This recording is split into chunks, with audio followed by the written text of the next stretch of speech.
Welcome back to Media7. We're looking at the election campaign and the first few days of the new government with David Slack, Brian Edwards and Barry Soper.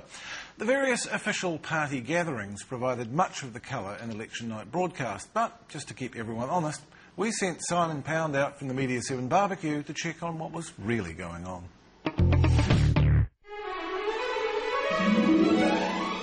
Election night 2008.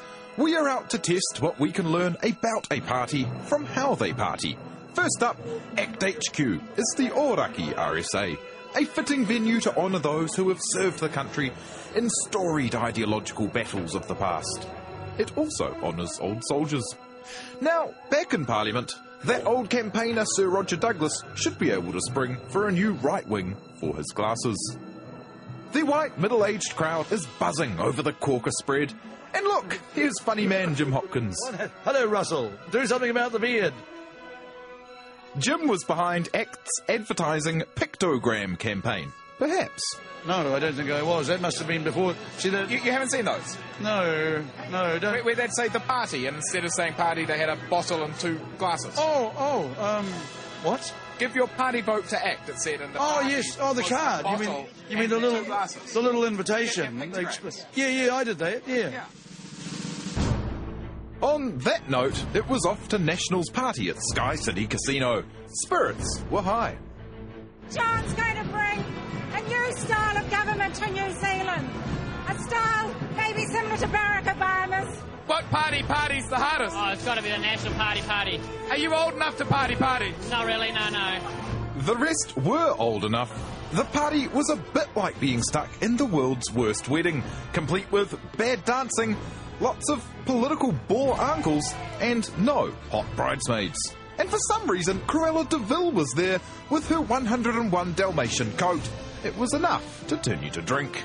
Your potential is there. If you only realised it, everybody has creative potential, and it's up to you to get it out.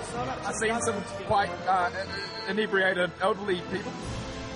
Tell them what you've been doing up in the loo. Must I tell you what I've been doing up in the loo? And what of Labour? How is their party going? Not so well. While National was in full swing, Labour was packing down. This small circle was all that was left, and they wouldn't let us record audio. In fact, right now, they are telling us to leave them alone as they've had enough. I think it is fair to say that for Labour, the party really is over. Simon Pound with that report. Now, Barry, they are clearly feeling excited at Sky City there on Saturday night. What's the mood in the gallery? Are they excited about having a new cast of characters? Yeah, there's an air of expectation. I mean, John Key's made a lot of promises. I think he's going to have a hell of a tough 3 years because to fulfil what he's said he's going to do, Helen Clark put away the chequebook early with buyer's remorse, presumably, whereas John Key kept signing the cheques. Now, the interesting the New Zealand Herald porker meter, which appeared to be set up as something to target Labour spending, ended with National in the lead. I thought that was kind of interesting. And the problem is to see whether those cheques now bounce when the real books are open, because they were open before the election, but nobody actually knew the state of what was happening internationally. Now it's at home. I don't think you'll see such a pretty... Well, it wasn't a pretty picture anyway, but I think you'll see it even worse. And it's going to, and the problem is... This is received wisdom, and again, it makes it interesting for you guys. But I suppose the other way of asking the question that I asked you before was the gallery bored with what it had to report on? And did that affect the writing? No, genuinely, I don't think the gallery was bored. I mean, we've been through, the Labour Party's been through golden economic years, the last 9 years, and when they opened what they call the pre-FU, which is the pre-election update, it showed a very dismal figure. The one thing that people tend to overlook, though, with this Labour government, and the former Labour government, they said, look, what did they do with the money? Well, if you look at debt per head of GDP, it's reduced from 35% down to 17%. Now, that's not a bad achievement. It's like paying your bills. And I'm not speaking on behalf of Labour by any chalk, though it'll go up a bit more now. But certainly they haven't frittered away the money. They've put it where it should be, and that's paying off debt. Barry and I were talking before we came on camera about how there's this greater pressure for journalists to get stuff out and not enough time to process it. Now, I actually think that one of the people who did best in this whole campaign, and is doing the best since too, is Gordon Campbell, who's working in a slightly different manner. He doesn't have to have things out on the hour. He has time to consider. And about what would it have been? Maybe 2 weeks before the election, he said, look, what's emerging here is this classic short-termism in all of the policy National is proposing. What they're doing to KiwiSaver, what they're doing to the superannuation fund. Everything is short-term for the electoral gain and forgetting about what we were trying to do in the first place. Like you said, Barry, get the debt down and become a nation of savers. I actually thought that one really interesting thing that Gordon Campbell said after the result was clear was, this is a result that has saved MMP. And I didn't see anyone else saying that.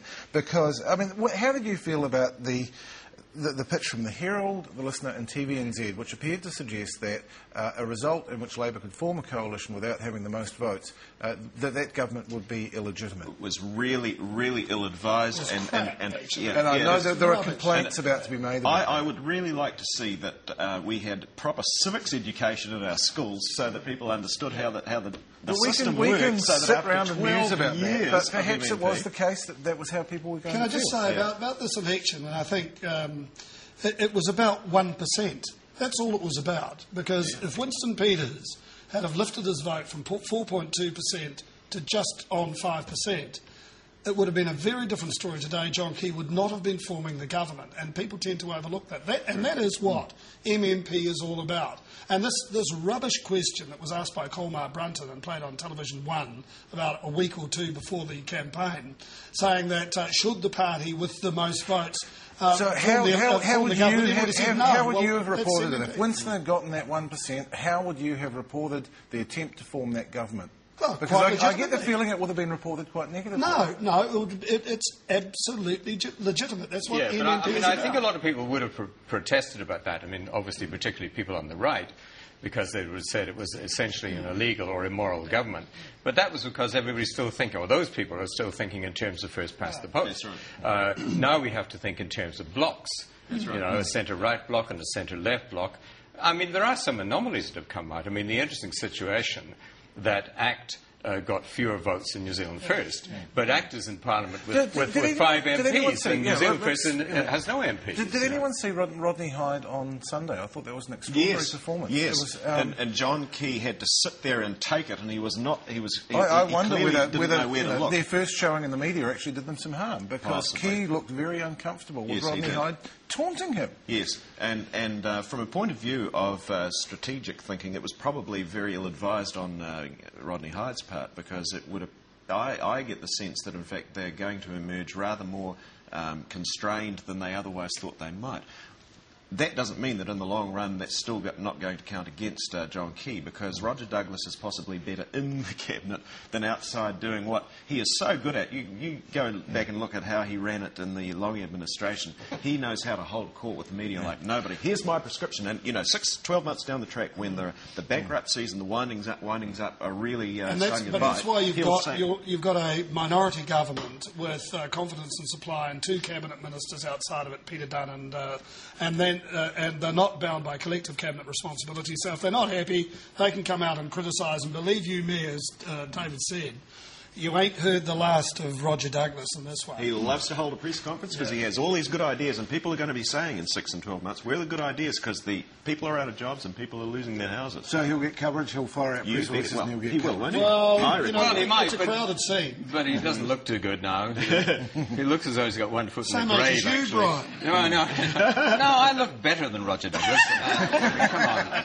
There's no doubt about that. Now, Brian, we need to get your cartoons in here, because you've had your differences with the New Zealand Herald, which certainly took a particular editorial line. Well, it's a wider picture than just the cartoons. I mean, I think that the New Zealand Herald has effectively been a propaganda magazine for the National Party for the last year. If you want to write anti-government editorials, that's fine. If you want to have columnists who write sort of very critical things about the government, that's fine. But it's a different matter when you allow the news columns in your newspaper to be infected with that bias. And my view is that's what happened with the Herald.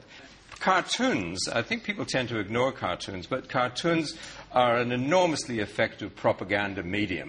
They really do work. First of all, there's the issue of Emerson, who's the cartoonist I'm talking about here. Now, you have a look at this.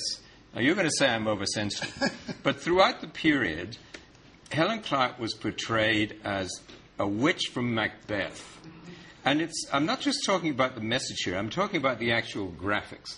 If you portray someone week after week after week, day after day after day, as some ugly, nasty harridan, you are going to have an effect. Sure. And that happened. And I find this cartoon Do you revolting. think people would remember that, though, Brian? I mean, they'd see it once, they look at it, and they go, oh, yeah, that's amusing. It's cumulative. Do you think also, though, Brian, I got the impression that the Herald, that may have been true, there was a degree of obsession, but the paper backed off. I mean, there was, for instance, a threat/promise to publish mugshots of everyone who'd participated in the attack on democracy. Oh, they kept doing that. The last one ran about a month ago. So they did they keep were up going to to it. publish them all But together look, in a you week know, ago. and yes, that's true. as a practising member of the media and in the press gallery... But you will get it right one day. Well, but I do, you know, finishes. I find it so easy for everybody to say, look, it's the media's fault, it's the media's fault, it's the media's fault. And one classic example of that is Winston Peters in recent times. I mean, he had the public believe that there were foreign media moguls sitting in their ivory offices somewhere abroad saying, how are we going to get that Winston Peters? How are we going to fight... And yet, Barry, do you think if he'd simply said, whoopsie, when the issue of the Owen Glen donation first came up... But do you know what the foreign media moguls happened? would have been doing? They would have been saying, how do we preserve Winston Peters because he's good to sell newspapers? And that's the reality. You don't get rid of him because he's no longer now in Parliament, so you won't hear any more of Winston Peters. But, you know, he's fair game. Look, you and I would agree. If you're a media advisor to a politician, you're going to say, don't keep attacking the media. I would agree with that. Yeah. But there comes a point, and I'm talking about the Herald in particular, and to some extent the Listener as well, same stable. There comes a point where you have to say, this is not fair. This is not honourable reporting. And that was the case with this newspaper. I just think there's not a deliberate attempt by the media, and I don't think editorial managers sit there every morning and go, look, we don't like this Labor government. They sit there every Monday morning, they wring their hands and they go, how are we going to screw the country today? Because I don't think they do that. I'm not talking about the media, I'm talking about the Herald. But all the same, I think Labor presented their neck for the executioner's sword by doing the Electoral Finance Act. I think it was misguided, misconceived and poorly done.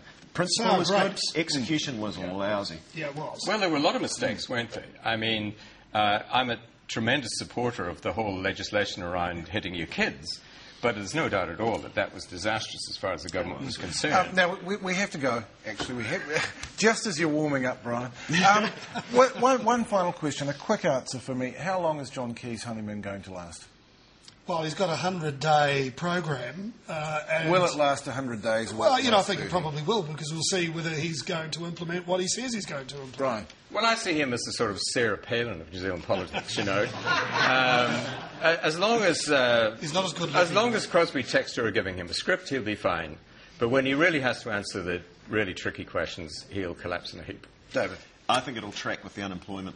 The higher it goes. So, look, everything else aside, what people worry most about is, do I still have my job? Do I still have the roof over my head? And when that starts to make them fret, then things go pear-shaped. And that's why a year from now, you're going to be seeing Roger Douglas giving a prescription for how to solve this terrible mess. I'm not sure whether to say we'll look forward to that or not. But that is all we have time for this week. Thank you to our panellists, David Slack, Brian Edwards and Barry Soper. And thank you for watching. We'll be back with Media7 at the same time next week. Until then, goodbye.